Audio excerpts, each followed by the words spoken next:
Hi,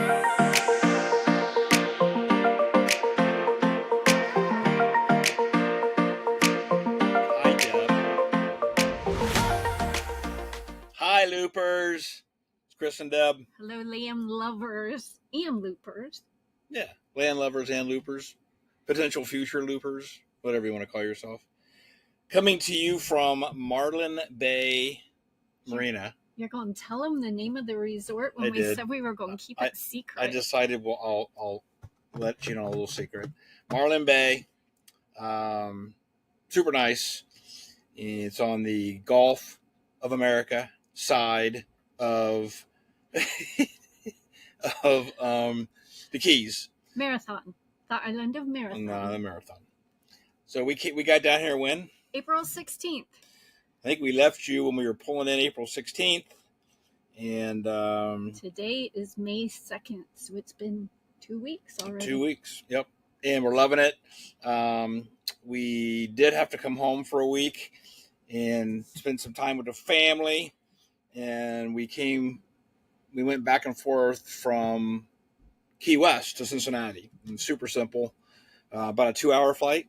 Yep, direct. And direct, cheap, less than $100 or $120 or something, with no bags. We just throw a backpack on and we don't need to bring clothes and all that. So, and then when we came back, we actually rented a car and stayed in a hotel there in Key West because Deb had an impression of Key West that it was all strip bars and naked people. Like Vegas or like New Orleans, Bourbon Street.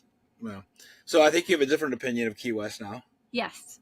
It was much fun. Very touristy, but I think the thing that surprised me the most, there are roosters everywhere, and they're noisy. It's funny. The hotel actually gives you earplugs for the morning when the roosters start crowing so they don't wake you up. But they were everywhere. They were trying to get in our room. They're they're not aggressive, like they won't attack you, but you got to get real close to them before they get out of your way.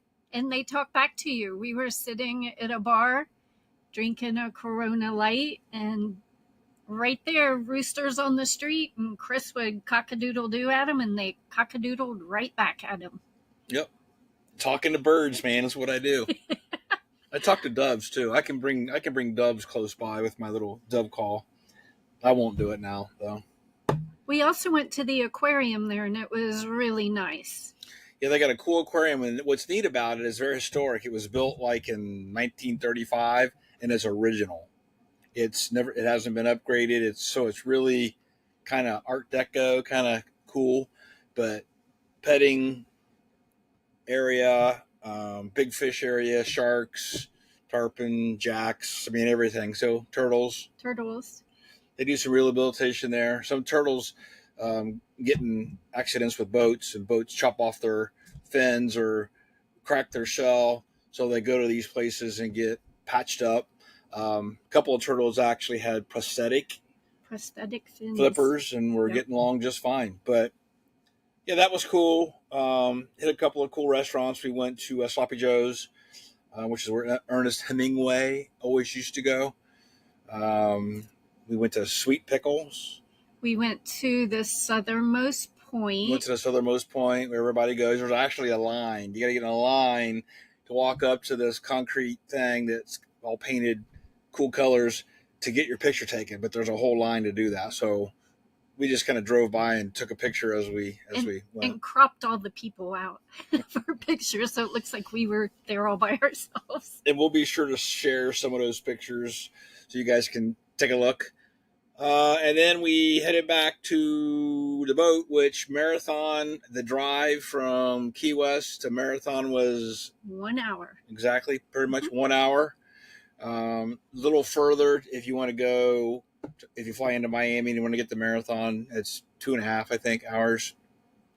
But the water here is beautiful. I got some video of us feeding ducks and fish. We have underwater lights on the back of the boat, and turn those on and it tracks the fish. And I actually went diving in the marina just for the heck of it to see what's going on. And actually, it wasn't just for the heck of it. There's a misadventure story that goes along with this too. Yeah, okay. So I went diving because I had to fix a hole at the bottom of the boat that I put in the hole. No. Okay, we gotta tell more about this little story. So, on our way here from Marco Island, our bilge pump float came disconnected from the bottom, which means it wouldn't work because it has to be, once the water gets so high, it triggers the float, which triggers the bilge pump to pump the water out. So Chris decided to put a screw in, and the screw actually went through the bottom of the boat. It was maybe just a little bit too long, but the hull of the boat was surprisingly not very thick as well, which is a little alarming too. So, I don't know if it's alarming, but it's, yeah. I mean, I took the screw that was holding the thing down originally. I couldn't find it, right? It floated away. So I just grabbed another screw that was the same diameter, but I had no idea how much length. I figured we had a couple inches to play with. Drilled that sucker in there, and nope, water started shooting out. And the funny thing about it is, something funny about Deb is whenever she gets nervous about something, she starts cleaning stuff. And so Chris is hollering from the back of the boat, "Hey, go turn the pump on." And I'm like, "Okay, a little more details." He's like, "The bilge pump." I'm like, "Okay, which bilge pump?" He's like, "The one in the back. I just put a hole in the bottom of the boat." So I ran upstairs, up the other stairs, and turned the manual switches on to get the bilges working. And I came down and I'm like, "Did you get it fixed?" And he's like, "Nope."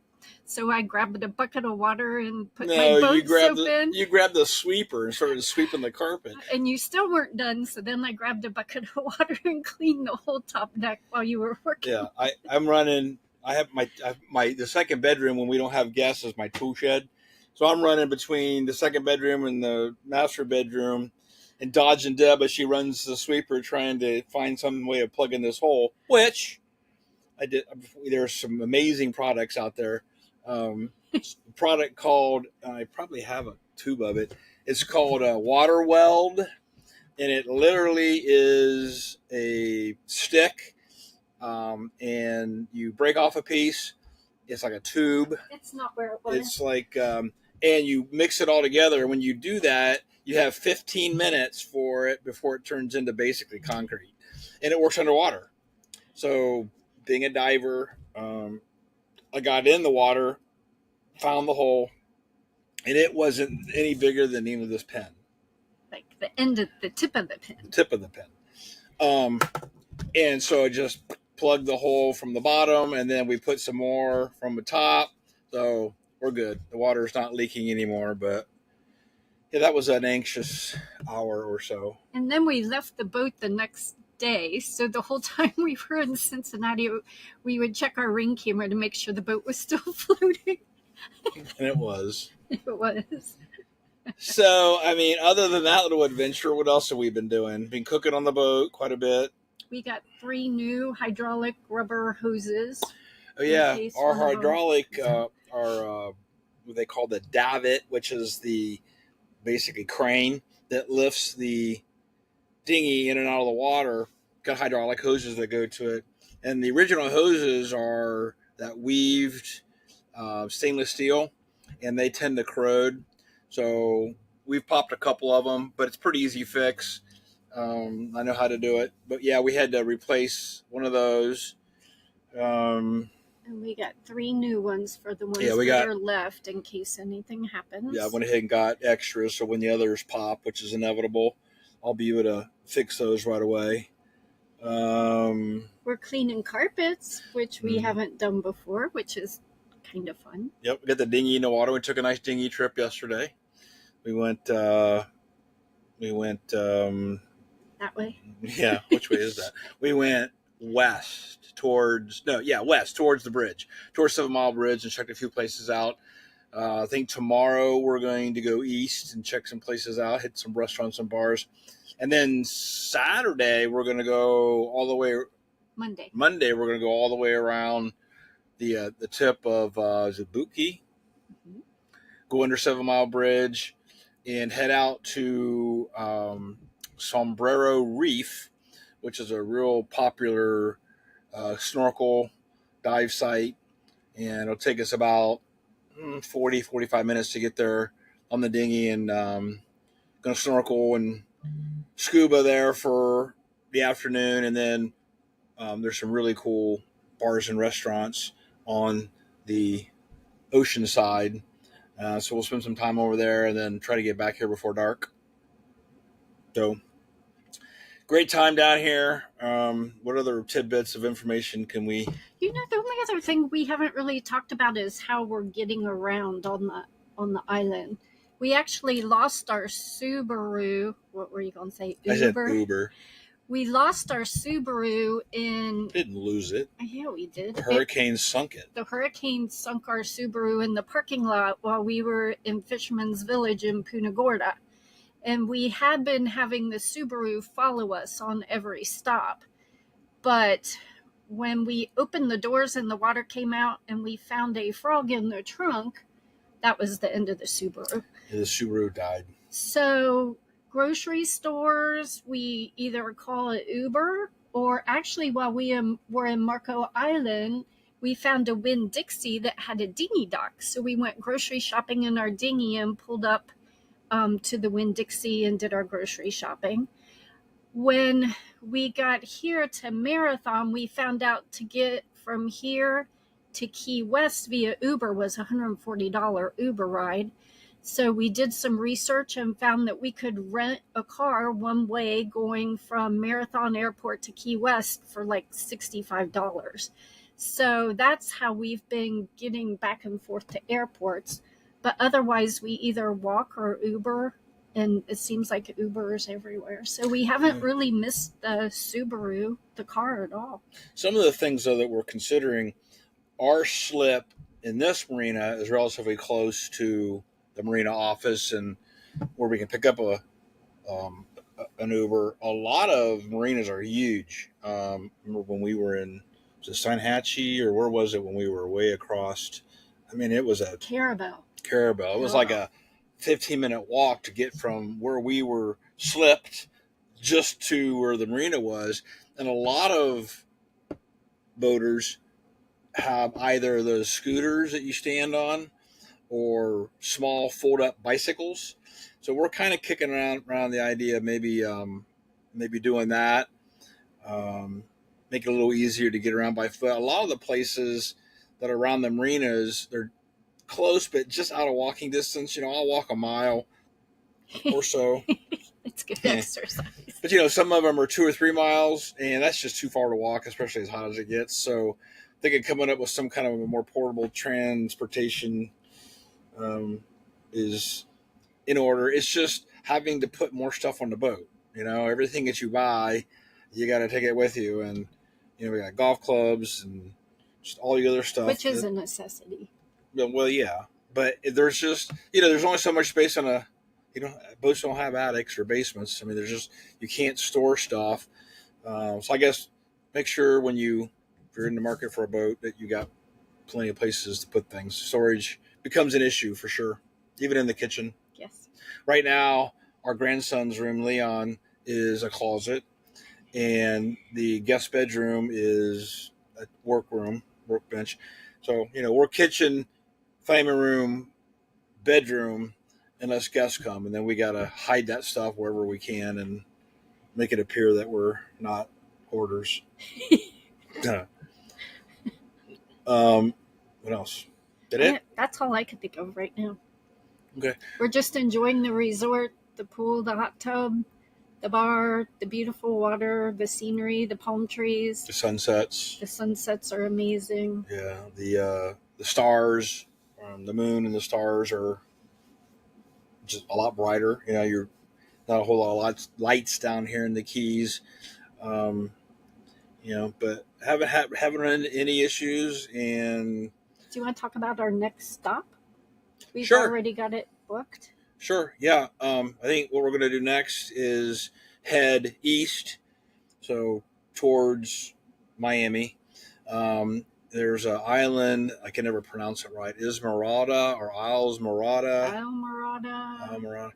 Ismarada. Just west of that is there's a plantation key, is what it's called. And there's a plantation marina there.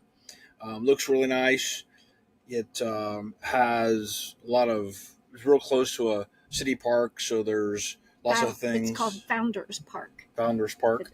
Founders Park is the so we hopefully get some guests to come down. Trying to get our son and daughter-in-law and Leon to come down.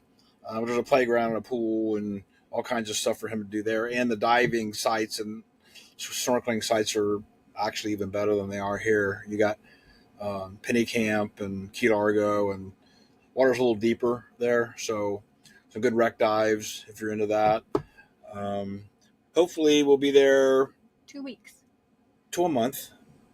No, I mean we get there in 2 weeks from now. Yeah, we're leaving here in 2 weeks. It'll take a day travel, stay there for a month. I think we rent things for a month because a monthly rental for the slip is a lot less. I mean, like a quarter of the cost of when you do it day by day by day. Or week. Or weekly. Yeah, or weekly. So daily, weekly, more expensive, monthly.